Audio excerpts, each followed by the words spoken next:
चंपा, राजू, शायद कोई गलतफहमी हो गई है बेटा। राधिका के बाद वो कमरा हम तुम दोनों को ही देना चाहते थे।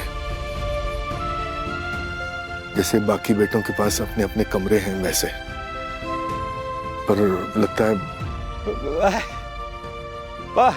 माँ, हाँ, हमें हमारा कमरा बहुत पसंद है, वहीं रह लेंगे।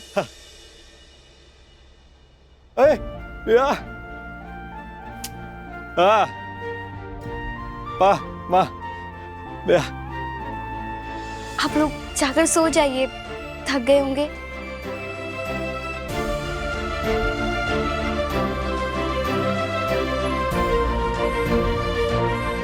सुनो चंपा,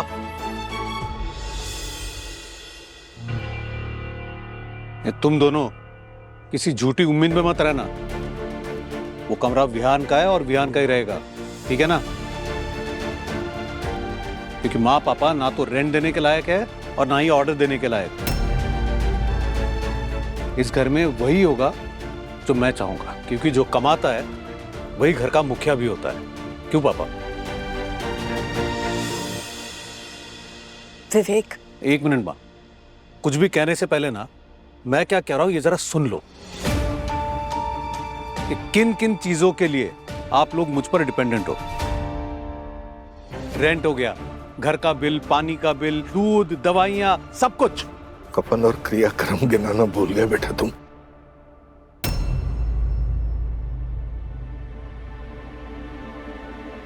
विवेक जी, विवेक जी मेरी बात सुनिए।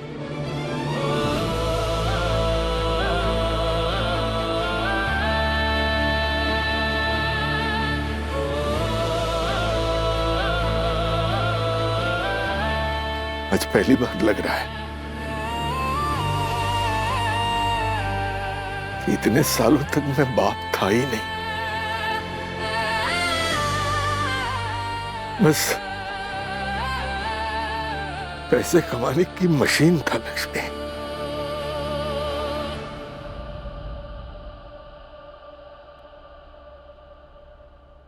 वो मशीन जो अब बेकार हो चुकी है,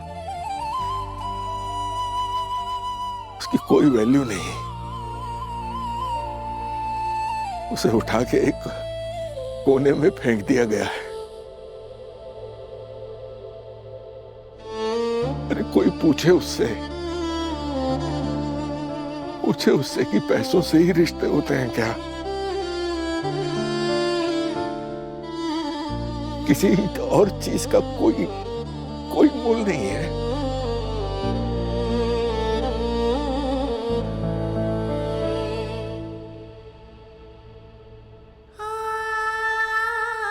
इसकी परवरिश में क्या चूक हो गई मुझसे?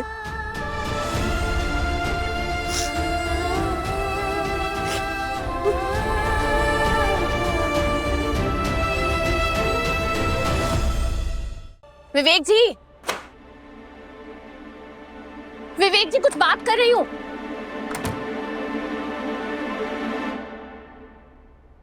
अचानक से विहान को अलग कमरे की क्या जरूरत पड़ गई और क्यों उसका सारा सामान यहाँ पर ले आए हैं?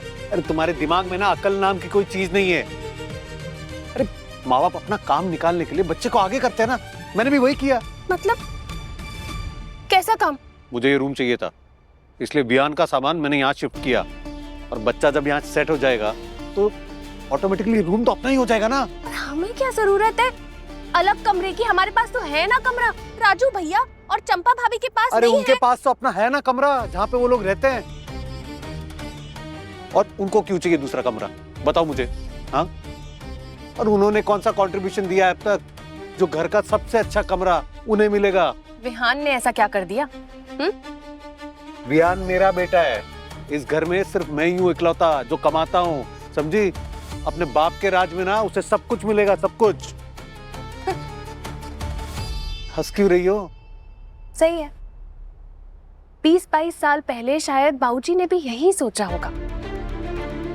पहले अपना कर्ज तो चुका दीजिए, उसके बाद बेटे पर उधार चढ़ाने की सोचिएगा।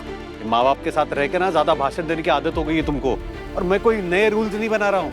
पूरी दुनिया में जो चलते हैं ना वही बोल रहा हूँ। जिसके पास पैसा होता है ना उसी का राज होता है। आप बहुत गलत कर रहे हैं विवेक जी, मत कीजिए। याद रखिए कि जो जैसा करता है वैसा ही भरता है। मेरी बात मानिए, जो आपने सारा सामान रखा है ना, अलमारी में सब सामान रखा है, मैं विहान के निकालती हूँ, वापस कमरे में चलते हैं। सुनो मेरी बात, मैं क्या पागल हूँ? इतना ड्रामा करने के बाद विहान का सामान वापस शिफ्ट कर दूं? क्या सोच रही हो? मम्मी पापा, आप लोग कितना शोर कर रहे हो? सोने दो ना मुझे प्लीज। अच्छा अच्छा ठीक है। देखो विहान जाग गया ना तुम्हारी वजह से। चलो विहान, मैं तुम्हें सुलाता हूँ। अरे बैग दो।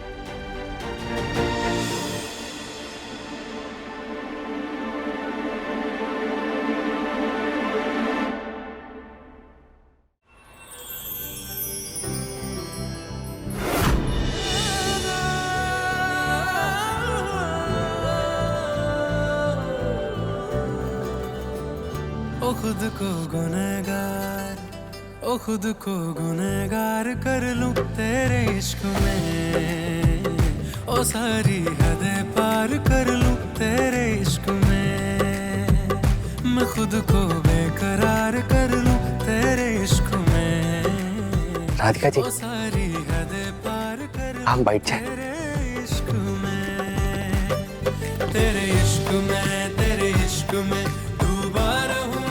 राधिका जी बात कहे, हमारा माता रानी पे विश्वास और भी पक्का हो गया है। मतलब एक ऐसा सपना जेका सच होने की संभावना बहुत ही कम थी, वो माता रानी ने सच कर दिया। मतलब आपको और हमें विवाह के सूत्र में बांध के जन्म जन्म के लिए एक कर दिया।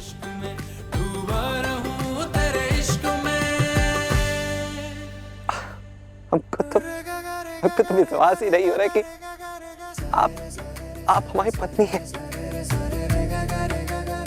ये हमारी जिंदगी का अब तक का सबसे बड़ा सपना, सबसे बड़ी इच्छा जो पूरी हो गई राधिका जी। हम बहुत खुश हैं।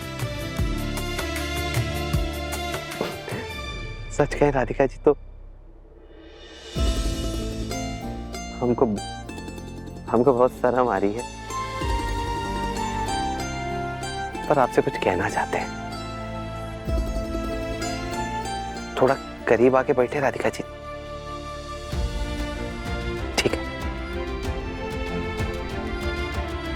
देखिए भले ही हम दोनों की शादी हो गई है, पर आप ये मत समझना कि आप पे कोई दबाव है। हम नहीं चाहते कि आप ऐसा कुछ करें जिसके लिए आपका मन ना माने। और आप जे फूल तूल पे मत जाइए, जे साज सजावट पे, जे तो हमारे कमकल 3 दोस्त है ना, उनकी हरकत है। तुम लोग को तो छोड़ेंगे नहीं सोनू पप्पू डब्लू। ससुरे समझते काहे नहीं हो, जे शादी दूसरी शादियों की तरह नहीं है, काहे की सजावट करती है।